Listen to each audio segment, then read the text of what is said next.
Thank you very much, Your Excellency. It now gives me great pleasure to introduce Ms. Brigitte Gabriel, CEO and President of ActForAmerica. Brigitte, I'm absolutely delighted to have you here today. The floor is yours.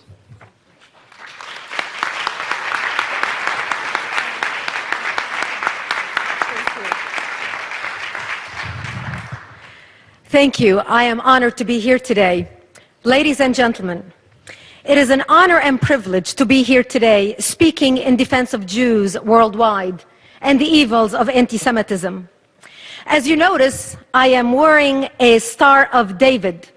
This necklace was given to me by a man during a book signing in Dallas, Texas.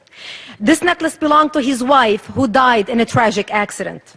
He said to me, crying, "This necklace was my wife's favorite. She died wearing it.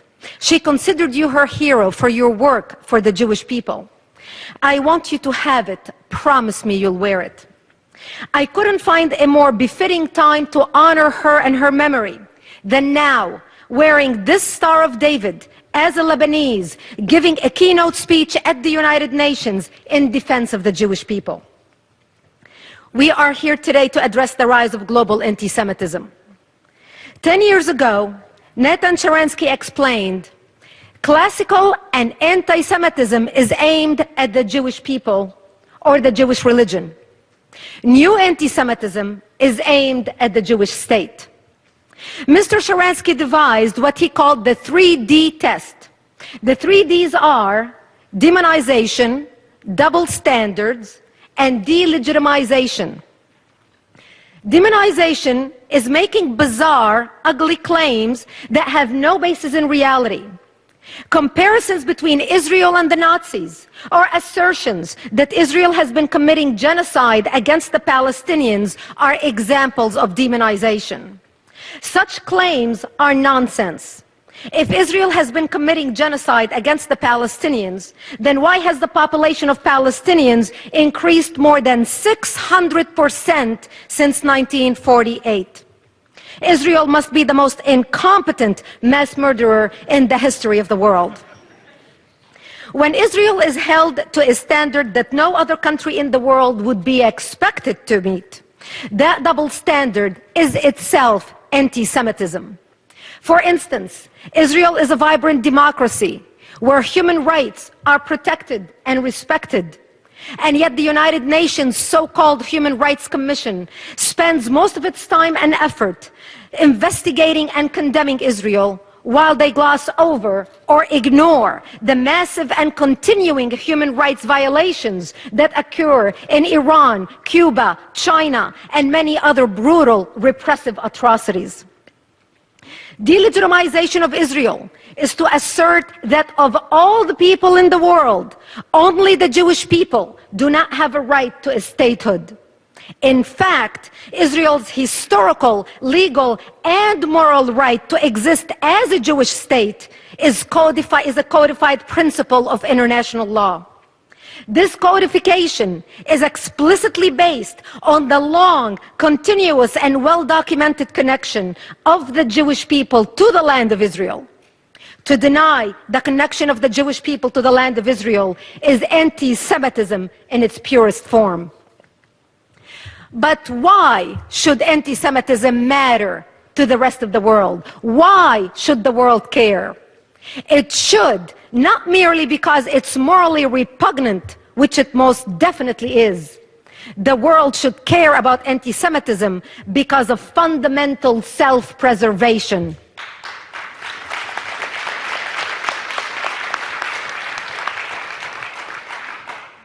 The stark truth is that the world stands at the edge of a deep, dark precipice. At the bottom lurks another Holocaust that has already begun. This time, the genocide is not only against the Jews. The so-called Islamic State had made it abundantly clear that it can be committed against non-Jews. ISIS persecuting and killing members of every religious, ethnic, and nationalistic community they encounter. ISIS is slaughtering Syrians, Iraqis, Lebanese, Palestinians. ISIS is slaughtering Christians, Sunnis, Shiites, Alawites, Kurds, Druze, and Yazidis. ISIS floods the internet with stomach-churning images and videos of mass executions, severed heads, and crucifixions. We see children slaughtered in front of their parents and parents slaughtered in front of their children. This viciousness is a part of a calculated strategy explicitly intended to terrorize anyone and everyone who does not submit to their version of Islam. ISIS has officially declared its intent to rule the world. Their founding document, the declaration of their caliphate, bears the modest title, هَذَا وَعْدُ اللَّهِ. It means in Arabic, this is the promise of God. They declare that God promised to Muslim, quote, leadership of the world and mastership of the earth, end quote. Their declaration of a worldwide caliphate reveals their governing philosophy.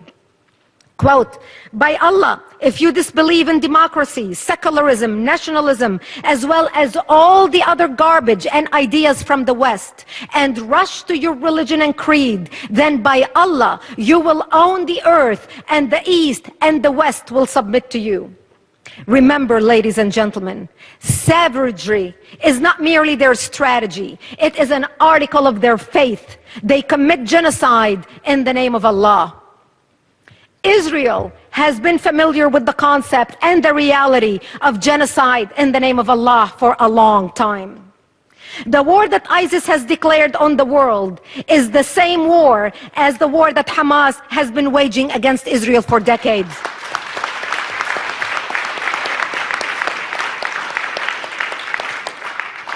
The only difference, again, is focus.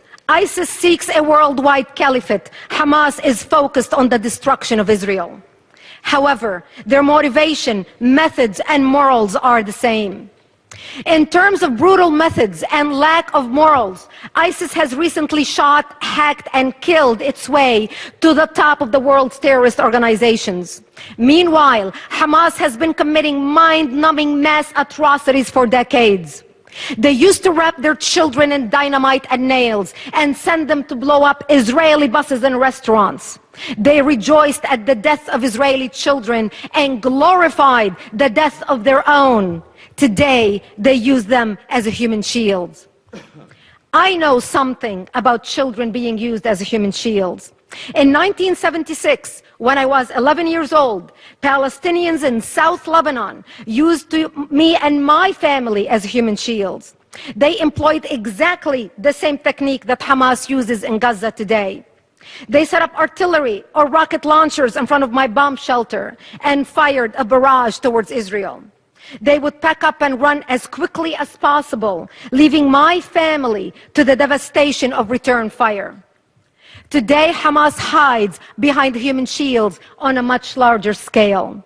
Hamas routinely uses schools, mosques, hospitals, and other civilian locations for weapons storage, missile launch sites, and other military purposes. They fire rockets on martyrs from these places with the explicit intention of drawing return fire from the Israelis, hoping that they will produce photogenic civilian corpses for display in the media. Hamas and ISIS share a common motivation. They want to impose Islam. This is the charter of Hamas, and it is in ISIS's declaration of the caliphate. The charter of Hamas declares that, quote, Israel will exist and will continue to exist until Islam will obliterate it, end quote. The most revealing words in the Hamas charter are a quotation from Islamic scripture. The day of judgment will not come about until Muslims fight the Jews. The stones and trees will say, "Oh Muslim, oh Abdullah, there is a Jew behind me, come and kill him." This is from Hadith of Sahih Muslim, book 41. But Hamas has a problem. In Israel, Jews don't hide behind stones or trees. In Israel, Jews stand up and defend themselves. Israelis have learned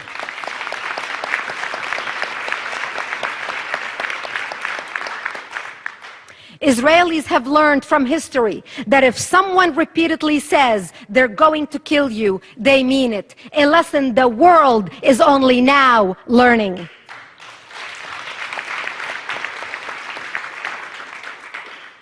70 years ago, the world stood by as the Jews of Europe went out the chimneys.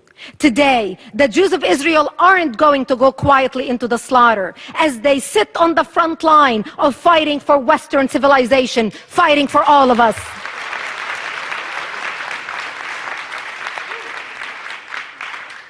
Those who seek to exterminate the Jews are not going to stop with the Jews. That should have been the lesson of the Holocaust. That must be the lesson of the rise of ISIS.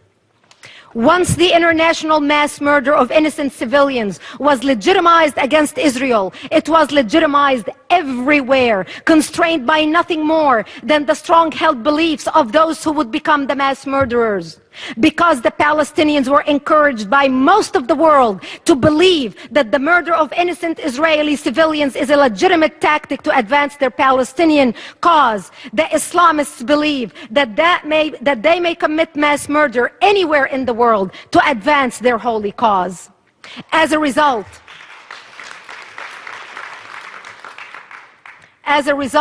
we suffer from a plague of terrorism, Islamic terrorism, from Moscow to Madrid, from Bali to Beslan, from Nairobi to New York, authored and perfected by the Palestinians. Israel and the United States are not separate targets of Islamic terrorism. The whole world is their target, and the world better learn this lesson and learn it fast.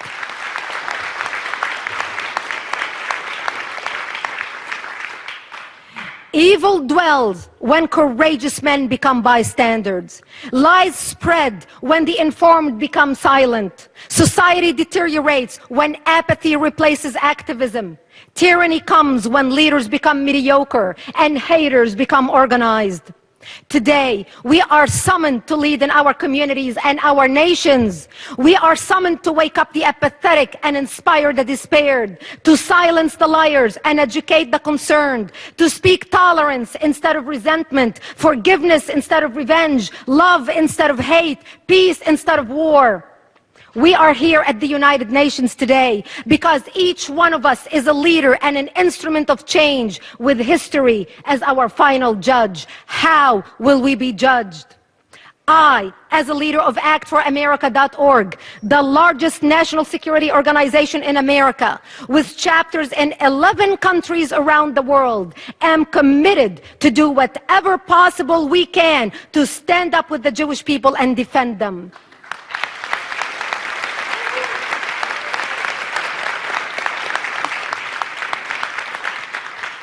The civilized world must band together in solidarity to ensure that people of all faiths can live in peace and harmony, and that Jews are never persecuted and victimized by barbaric, murderous ideologies ever again. That Jews can walk in any street in the world with their head held high and safe. That Israel, the Jewish state, the only democracy in the Middle East, continues to shine as a beacon of light in the darkest regions of the world. Thank you for having me here today. It's been an honor.